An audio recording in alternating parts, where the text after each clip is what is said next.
Wife's boyfriend put me in the emergency room. Bleeding out, I told him. You're gonna wish you K-lled me. 3 years later, I'm his boss. He's cleaning toilets for minimum wage, and my ex begs me for a spare change. My wife cheated on me with a violent man who beat me nearly to death.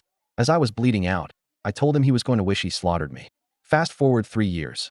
I'm his boss. He's a janitor earning minimum wage, and my ex-wife is broke, jobless, and standing outside my office asking for money. Revenge? Not exactly. Just life unfolding. You look familiar, I said casually, not even bothering to make eye contact as I walked past the man mopping the tile floor near the break room. The man looked up slowly, brow furrowed beneath tired eyes, mop still in hand. Jonah, he said, barely audible. Didn't recognize you without the blood on your fists, I said, still walking. But I bet you remember mine. He did. Oh, he did. But let me go back a bit. 3 years to be exact. Back then, I was 41. Just a regular guy living in a quiet suburb of Columbus, Ohio, trying to hold together a marriage that, looking back, had been unraveling for years. My name's Jonah, and I've never been the flashy type. I worked as a logistics manager for a regional shipping company, clocked in, clocked out, and came home to my wife Marianne and our daughter Leah. Leah was our miracle baby, born after 2 miscarriages and years of trying. She was 8 at the time, all freckles, big eyes, and always humming some pop song off-key. If I ever loved someone truly and unconditionally, it was her. Marianne, on the other hand, well, she used to feel at home. But something shifted. Not overnight, but gradually. A distance crept in.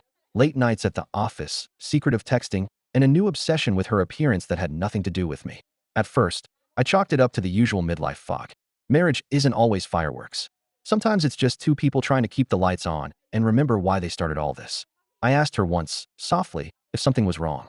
She laughed it off and said I was being paranoid. I wanted to believe her. God, I wanted to. But reality has a way of showing up uninvited. The day I found out, I hadn't planned to come home early. I was supposed to be at work until 6, but a shipment fell through and I got the rest of the day off. Marian didn't know that. I remember pulling into the driveway and seeing a silver Camaro in the street, a flashy, loud kind of car that didn't belong in our neighborhood. I didn't even register it at first. Just thought it was a visitor. Maybe a plumber or something. I opened the front door and heard music, smooth R&B playing from the living room speaker. It wasn't her usual kind of music. Her laughter followed, high-pitched and unfamiliar. It wasn't the laugh she used with me. I stepped in, called out her name once. No answer. Walked toward the living room and froze. Marianne was there, on our couch, half-dressed. And so was he. A stranger to me. Tall, muscular, with long dreadlocks and that kind of confidence that only comes from having no shame. He looked at me like I was the intruder. Guess you weren't supposed to be home yet, he said. I didn't respond. I couldn't. My mind was spiraling, trying to make sense of what my eyes already knew. Marianne looked at me, didn't even try to cover up. Just sat there, blank-faced. Then he stood up. Why don't you turn around and give us some space, man? He added, stepping forward. I didn't move. And then he pushed me. Hard. I lost my balance, hit the coffee table, cracked my ribs. The pain shot up my side like fire. But he didn't stop. He kicked me. Twice. 3 times.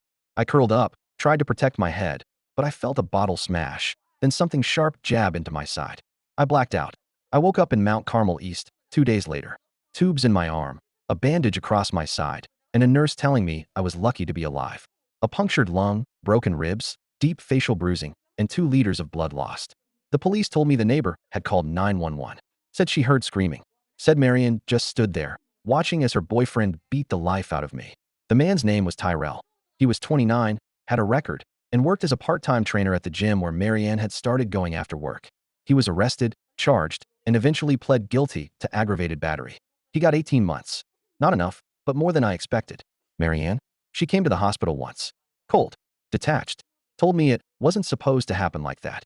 Then she handed me divorce papers and walked out of the room. Didn't ask about Leah. Didn't say goodbye. Just left. Recovery was hell. I lost my job while I was in the hospital. Couldn't perform my duties, and they had to move on. Bills piled up. I sold my truck. Came close to losing the house. But I held on. And every time the pain felt like too much, I remembered the look on Tyrell's face as he stood over me. I remembered Marianne's silence.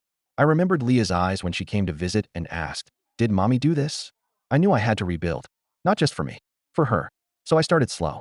Physical therapy. Counseling. Applied for online courses in business operations.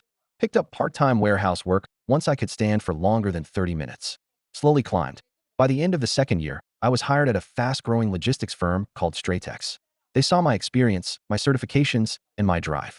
I moved from night shift manager to operations coordinator to regional director in just under 2 years. I got my body back. I got my mind back. And I never forgot the promise I made while bleeding on my living room floor. He's going to wish he slaughtered me. 3 years later, Stratex expanded. We needed a janitorial contractor for multiple locations across Columbus and Dayton. The vendor we brought in was a small cleaning firm. I signed off on it without a second thought, until I walked into our West Broad Street warehouse and saw Tyrell scrubbing the urinals. He didn't recognize me at first. The last time he saw me, my face was swollen and covered in blood. Now, I wore tailored slacks, a pressed shirt, and a badge that said Director of Regional Ops. When our eyes finally met, it was like watching a man realize the nightmare he tried to bury had come back, dressed in a suit. He said nothing. Neither did I. I just walked past him, calm, controlled. Later that evening, I called the contractor and requested a personnel reassignment for Tyrell. Nothing illegal. Just requested that he be transferred to our least desirable locations. Farther drives. Fewer hours. No air conditioning. Cleaning chemical spills. Trash bins. He stayed on the job for a month. Complained. Got warnings. And then one day, he just didn't show up. I thought that was the end of it. Until one rainy Tuesday, I saw a figure standing near the entrance of our office building. She was soaked, hair matted, clothes sagging. Marianne. She looked rough. Her once perfect smile stained. Cheeks hollowed out. I almost didn't recognize her. She waited until I stepped out, and then rushed up, eyes frantic. Jonah, I didn't know where else to go, she said. Tyrell's gone. I lost my job. I need help. For Leah. Leah hadn't seen her in nearly 2 years. I pulled $40 out of my wallet and handed it to her without a word. Not for her. For Leah. And then I walked away. I didn't turn around as I walked away from Marianne. I don't even remember hearing a thank you. That wasn't what she came for. That wasn't the kind of person she was anymore, if she ever had been. That $40? I could have given her more. But in that moment, I felt the weight of everything I'd carried for 3 years, and that was all I could spare, for her anyway. For Leah, I would have given my life. But not for a woman who watched me bleed out on our living room floor like I was some stranger on TV. I didn't tell Leah about the encounter. She had already been through enough, and I'd worked hard to rebuild a life for her that didn't include broken promises and unstable people. It had taken time, but she'd adjusted. She'd gone from a quiet, confused little girl to a fiercely independent preteen who asked questions like a lawyer and liked building things with her hands. Robotics, Legos, puzzles, anything she could take apart and understand. One night, as I helped her assemble a model rocket for a school science fair, she asked me something that caught me off guard. Do you ever miss Mom? I paused, screwdriver in hand. Not because I didn't know the answer, but because I didn't know how much truth she was ready for. Sometimes, I said after a moment. Not the person she became, but the one I thought she was. Leah nodded like she understood more than she let on. Then she went back to tightening a bolt without another word. She had her mother's cheekbones, but none of her softness. Leah was steel-wrapped in skin, forged in pain she didn't deserve. I made it my mission every day to make sure she never felt like she was missing something just because her mother couldn't be who she needed. Months passed. The business grew. I traveled more, expanded our footprint into Kentucky, Indiana, even parts of Pennsylvania. I was good at what I did. Maybe because I threw myself into it completely. It was the one part of my life where effort equals results. At home, things were stable. Not glamorous. Not exciting. But solid. Leah had structure, and I had peace. That's all I ever wanted. But Marian didn't disappear after that day. She showed up again a few weeks later, this time at Leah's school, during parent pickup. I wasn't expecting it. I pulled up in my usual spot, waving at the staff like I always did, when I spotted her, standing just past the entrance in a hooded sweatshirt and jeans, wringing her hands. My stomach sank. She caught my eye, approached the car. I got out before Leah saw her. Met her halfway, out of earshot. What are you doing here? I asked low and firm. I want to see her, Marian said. She's my daughter too. You left. You haven't called. You haven't written. You didn't even ask about her in 3 years. And now you show up at her school. She deserves to know her mother. You had your chance. A million of them. Marianne's eyes watered, but I saw no regret in them. Only desperation. She needed something. Not Leah. A connection. A handout. A redemption arc she hadn't earned. She's not ready to see you, I said. Marian didn't argue. Just looked away, ashamed or annoyed. I couldn't tell which. I drove Leah home in silence that day, eyes checking the rearview mirror more than usual. Leah never mentioned seeing her, so I guessed I had gotten there just in time. Later that week, I went to the school office and updated all pickup permissions. Marianne was removed. I didn't want Leah walking out one day into the arms of someone she barely remembered. I also started making arrangements with a lawyer, not to reopen custody, since I had sole custody already, but to be proactive. Marianne was unpredictable now, and I wasn't going to risk letting her yank Leah into the chaos she called a life. A month passed, then another. Marianne didn't come back, but her name did. One evening, I got a call from one of our warehouse supervisors in Dayton. He told me that a woman had been hanging around the facility asking about someone in charge. Said she looked rough, like she hadn't slept in days. She told the front desk she knew me. Give them my full name. I asked them to make a note. Told them not to engage if she returned. That was the extent of what I could legally do without making a bigger issue out of it. But something about it unsettled me. I had spent 3 years picking myself out of the dirt she helped bury me in. The thought of her circling the edge of my life again felt like a storm cloud creeping back in after years of sun. I talked to my lawyer again. Asked what it would take to protect Leah if Marianne tried anything. We started preparing. Around this time, Leah began asking more questions. Subtle things at first, like, did mom used to sing in the car? Or what was her favorite color? Then came the bigger ones. Why did she leave? Did she love me? Why didn't she come back? There's no manual for those kinds of questions. No playbook for how to explain to your daughter that her mother didn't break up with you. She walked away from both of you. I told her the truth in pieces. Enough to satisfy her curiosity, but not enough to poison her against her mother. That was a line I refused to cross. Some people aren't good at staying, I said once. Even if they love you, they just don't know how to be what you need. That one stuck with her. I saw it in the way she nodded and quietly retreated to her room. Meanwhile, word trickled in through mutual contacts and back channels. Marianne was couch surfing, bouncing between friends, estranged from most of her family. Tyrell had gotten arrested again, this time for violence at a bar in Dayton. No one posted bail. Marianne wasn't working, couldn't keep a job. Some whispered she'd been arrested for petty theft, but wasn't formally charged. I never sought out those updates. But when they came, I listened. Not out of schadenfreude, but out of caution. Because any time Marianne surfaced, I had to be 10 steps ahead, for Leah's sake. And then, one quiet Saturday morning, something happened that changed the direction of everything. It was about 9 a.m. Leah was still sleeping in. I was out front pulling weeds from the flower bed when a beat-up Honda pulled up across the street. The door opened, and out stepped Marianne. Her clothes were wrinkled, hair wild, a duffel bag slung over one shoulder. Her eyes locked on mine as she stepped onto the curb, and then she started walking up the driveway. She walked with a kind of uncertainty, like someone who wasn't sure they'd be welcomed or arrested. Her feet shuffled on the pavement, her eyes never leaving mine. I didn't move, just stood there, hands still dirted from pulling weeds, watching her close the distance between us one hesitant step at a time. When she reached the base of the driveway, she stopped. Her voice cracked. I don't have anywhere else to go. I didn't say anything. Not right away. I wasn't even sure I had heard her right. She dropped her duffel bag at her feet like it had become too heavy to carry. Then she looked down, hands stuffed in the front pocket of her hoodie. I'm not here to cause problems, she said. I just need somewhere to figure things out. You need a shelter, I replied, my voice quiet but firm. Not this. Her eyes lifted to meet mine. For a second, I thought I saw a flicker of the woman I used to know, but maybe I was just projecting. Maybe I wanted to believe there was something left of the Marianne I married. But whatever was left, it wasn't enough. I want to see Leah, she said, almost pleading. Just once. She's not a tourist attraction, I snapped. You don't get to just show up like this. Not after disappearing for years. I made mistakes, I know that. But she's my daughter too. No, I said flatly. She was your daughter. Then you left. I could feel my heart pounding. This wasn't like the other times. This wasn't her calling from a payphone or showing up at my office. She was here, standing in the driveway of the home I had rebuilt from the ashes she left behind. She doesn't know I'm here, Marianne added, as if that might soften the moment. She won't, I said. Her shoulders sank. For the first time, she looked genuinely tired. Her skin had that waxy pallor of someone not eating right. Her hands trembled slightly. I've been clean for 7 months, she said quietly. No drinking. No pills. I'm in a program. I just thought. You thought wrong. I interrupted. There was a pause long enough for the wind to shift. A dry leaf skipped across the driveway between us. Somewhere inside, Leah stirred. I could hear the faint thud of her feet on the stairs. Marianne heard it too. Her head turned instinctively toward the front door. I stepped forward, not threatening, just firm, placing myself directly in her line of sight. Don't. Her eyes widened slightly. She doesn't need this. Not now. Not like this. I'll go, she whispered, taking a step back.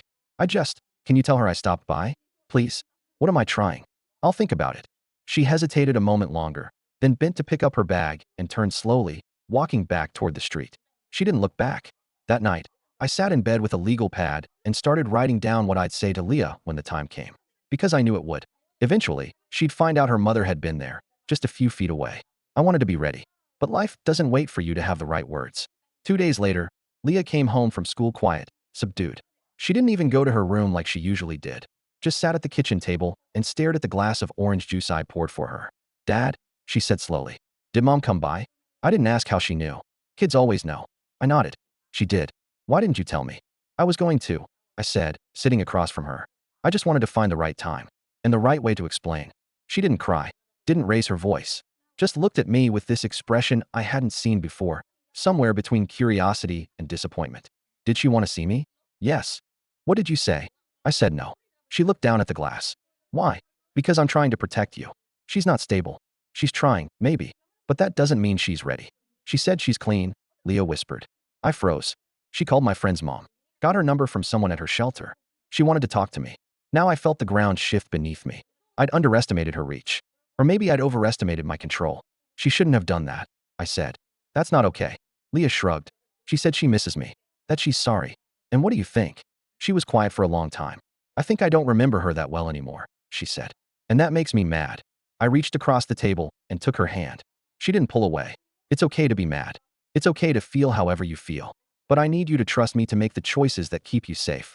Can you do that? She nodded slowly, then added, Can I decide later if I ever want to talk to her? Yes, I said. That choice is always yours. The next day, I filed a formal no-contact order through my lawyer, not to punish Marianne, but to put up a legal boundary she couldn't walk through with a duffel bag and a desperate smile. I sent a message through the shelter's case manager, explaining the order and that all contact with Leah must go through court-approved channels. It wasn't about vengeance. It was about peace. Boundaries. A week after that, I received a letter. Not from Marianne, but from her sponsor, someone named Claire. It was handwritten, brief, and respectful. She explained that Marianne was working through step 9 of her program, making amends. She understood if I wanted no part of it, but said that Marianne was, for the first time in a long time, truly trying to live a different way. I read the letter twice, then put it in a drawer. I wasn't ready. And if I wasn't ready, how could Leah be? But something about that letter stayed with me. Not just what it said, but the fact that someone else cared enough to vouch for Marianne when she couldn't speak for herself. People don't change overnight. Some never do. But sometimes they try. And sometimes they fail again. I had seen Marianne's worst. I'd lived it, bled from it. But if Leah ever decided to open a door for her mother, I'd need to be ready too. I'd need to guide her through that storm without bitterness or bias. So I started writing letters of my own. Not to Marianne, to Leah. Letters she'd read someday when she was older. Maybe when she had kids of her own, or when life threw her curveballs. Letters that told the truth without hate. That explained who her father was, who her mother was, and who she, despite it all, could still become. The letters became a kind of therapy for me. I wrote them late at night, after Leah was asleep, with just the hum of the refrigerator and the soft rustling of the trees outside the window as company. Some were long, some barely filled a page. I didn't number them, didn't date them. I wasn't even sure if I'd ever give them to her. But I needed a place to put the things I couldn't say out loud. The confusion, the guilt, the fear that maybe I hadn't protected her from everything I should have. Maybe some wounds were forming quietly in her heart that I couldn't see. Marianne stayed quiet after the letter from her sponsor. Weeks passed, then a month. Life settled into its routine again. Leah turned 12 that spring. We had a small birthday party with a few friends from school. She didn't mention her mom once that day, not even in passing. She asked for science kits, books, and tickets to a tech museum up in Cleveland. I gave her all 3. We laughed more that weekend than we had in months. And then summer came, and with it, new questions. She was changing fast, mentally, physically. Preteenhood was coming in hard and uninvited. She'd gotten more private, more inquisitive, more aware. And while most of our conversations still felt open and warm, I could sense her mind starting to carry more on its own. That's when she brought it up again. Marianne. We were driving back from a movie, windows down, air thick with humidity and the smell of popcorn. She was quiet, then said, I think I want to see her. I kept my eyes on the road. What makes you say that? I don't know. I just want to see what she's like now. Do you remember her? A little. Mostly from pictures. And from the way you talk about her. You don't say much, but I can tell there's still something there. There's history, I said. Not all of it good. I know, but I think I want to know for myself. I didn't argue. Didn't shut it down. I'd promised her the choice would always be hers. So we made a plan. Carefully, through the court-approved family counselor who specialized in reunification cases. The counselor reviewed Marianne's current status. She was still in the program, still sober, still attending weekly therapy sessions. Her sponsor backed it. Her caseworker said she'd stabilized, gotten a part-time job at a thrift store downtown, and was renting a room in a shared house. It wasn't a guarantee of anything, but it was the best set of circumstances I'd seen since she left. Still, I made one thing clear to the counselor. This is not a do-over. This is not shared parenting. This is Leah's decision. On Leah's terms. And they agreed. The first meeting was scheduled at the counselor's office, a neutral, safe place with soundproof walls, soft lighting, and emergency protocols in place. Leah was nervous. I could see it in her fidgeting, the way she bit the inside of her cheek, The way she didn't meet my eyes when I asked if she wanted to back out. I want to try, she said quietly. So I sat in the waiting room while they went into a separate office. There was a window in the door. I could see Marianne sitting on a small couch, her posture stiff, hands clenched in her lap. She looked better, cleaner, clearer eyes, put together clothes, her hair tied back simply. Leah walked in and stood there for a long moment. Then she sat. I couldn't hear what was said. That was the point. It was supposed to be Leah's space, not mine. But I watched the body language. I saw the way Marianne leaned forward, tentative, like she was afraid of scaring her daughter off. I saw Leah nod once, then slowly begin to speak. 45 minutes passed. Then the door opened. Leah stepped out, eyes dry but unreadable. She walked past me, grabbed my hand, and said, "I'm ready to go." We didn't talk about it until later that night. I sat on the edge of her bed, waiting for her to lead. She apologized, she said. A lot. She cried. I didn't cry. I wanted to, but I couldn't. That's okay. She said she's working on herself, that she's not proud of what happened, that she wants to be in my life again, but only if I want her to. And what do you want? She was quiet for a long time. I don't know, she finally said. But I don't hate her. I don't think I ever really did. I nodded. You don't have to decide everything today. You don't owe anyone anything. Will you be mad if I want to see her again? I shook my head. Never. She leaned her head against my arm. That small gesture meant everything. We set up a second visit, then a third, always in supervised spaces, with boundaries and time limits. Marianne followed every rule. She was careful, respectful, and hesitant. She never once tried to overstep, never pushed Leah or guilt her. There were no overnight transformations. Leah didn't start calling her mom again. She didn't rush to rebuild what had been broken. But something tentative began to form. Not a bond, not yet, but maybe the idea of one. It was strange for me, watching this unfold from the sidelines. I'd spent so long being the wall between them, sometimes for good reason, and now I had to learn how to step aside, even if just a little. I'd never expected to be coexisting with Marianne in any way again, and I certainly didn't feel warm toward her. But I could recognize change. And if it was real, if it held, then maybe, she could be something small but steady in Leah's life again. Not a mother in the traditional sense, but maybe someone who could own her failures and, in doing so, teach Leah something important about survival, about accountability, about what not to do. Still, I stayed vigilant. I had boundaries. I monitored communications. I kept things in writing, because one slip, one wrong step, and the door would close again. I made that clear to Marianne through the counselor, and she never pushed back. It was all very fragile, like rebuilding a structure out of burned wood. But Leah was walking through it with more maturity than most adults I know. And in private, she asked questions that tore at my heart. Do you think she would have hurt me if she stayed? Did she love you when she married you? Do you think she's sorry? Really sorry. I answered as best I could. With honesty. With care. I never tried to fill in the blanks with lies. But I never let bitterness infect the answers, either. She deserved the truth, but not the trauma. Over the next few months, the meetings continued. Once a week, always with the counselor present. Marianne remained steady. She never missed a session, never arrived late, and never violated a single boundary. Leah was cautious but curious. She asked questions, some soft, others sharp. She wanted to understand why her mother had walked away. Why would she let someone violent into their home? Why she'd watched her father almost die and done nothing. Marianne didn't sugarcoat it. She admitted to being weak, selfish, broken. Claimed Tyrell had filled a void she thought couldn't be fixed. She said she wasn't thinking about anyone but herself back then. Said she thought Jonah, me, would recover. That I was stronger. That word sat wrong with me when Leah told me about it later. Stronger. Like my strength somehow made her betrayal less harmful. I said nothing at the time, but it stayed with me. Leah didn't seem to take it personally. She was studying her mother like a subject. Curious, yes, but detached enough to protect herself. She never called her mom, but still referred to her as Marianne when we talked. One day, Leah came home from a session and said simply, "I'm good." Good how? I don't need to see her again for a while. That was it. No drama. No breakdowns. No final confrontation. Just clarity. A quiet closing of a door she'd been brave enough to peek through. She asked if she could write Marianne a letter, though. I said yes. She spent a whole afternoon on it, never asking for help. Sealed it in an envelope and gave it to the counselor at their next visit, without asking for a reply. I never read it. I didn't need to. Around this same time, life had shifted again on my end. A position opened up at corporate. Senior Director of Strategic Development. It came with a serious pay bump and oversight of 3 state regions. I was offered the role with barely an interview. You've already done the work, my CEO told me. Now you'll just have the title to match. I accepted, of course.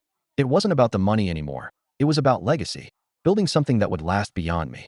One of my first tasks in the new position was to restructure vendor contracts. We'd been bleeding money in a few areas, and one of them was custodial services. Yes, that custodial service. The same one that once employed Tyrell years ago. I found the file myself. It was buried under layers of paperwork, but I knew the name, knew it by heart. A quick audit showed their work had been slipping. Multiple complaints. One location even reported finding tools stolen. I sent it up the chain, made my recommendation. Terminate the contract, effective immediately. No grand announcement. No showy revenge. Just business. Quiet and cold. I signed the order on a Thursday morning, with a fresh cup of coffee in one hand and a pen in the other. Tyrell's name was nowhere in the system anymore. He'd fallen off the map. Word was, he tried to start a landscaping business, then vanished after a lawsuit from a client. A guy like that always finds a way to self-destruct. No need for me to lift a finger. And Marianne? After Leah's last letter, she didn't push. Not once. I respected that, maybe more than anything else she'd done. I heard she was still working part-time at the thrift store. Still going to meetings. Still living in that shared house. Every now and then, someone would mention seeing her. Looking tired. Older. But better than she used to be. I didn't hate her anymore. But I didn't miss her, either. Leah turned 13. Teenagers. God help me. I gave her the first letter I'd written. The very first one. Written 3 years earlier in the middle of a sleepless night. She read it silently, then hugged me so tight my ribs ached. Thanks for never lying, she said. We were okay. One night, after dinner, Leah and I were doing dishes together. She was humming under her breath, some synthy song I didn't recognize. And then she said, "You know what the best part is?" "What?" "I still don't really know what Marion wants from me. But I know exactly what I have with you." That stayed with me. Because for all the rage, betrayal, and bitterness I'd felt over the years, this was what real revenge looked like. Not her being broke. Not Tyrell scrubbing toilets. Not the legal wins or the high-paying job. But this. A daughter who trusted me. A life built on consistency, love, and the hard, quiet work of showing up every day, even when it hurts. That was the legacy. That was the win.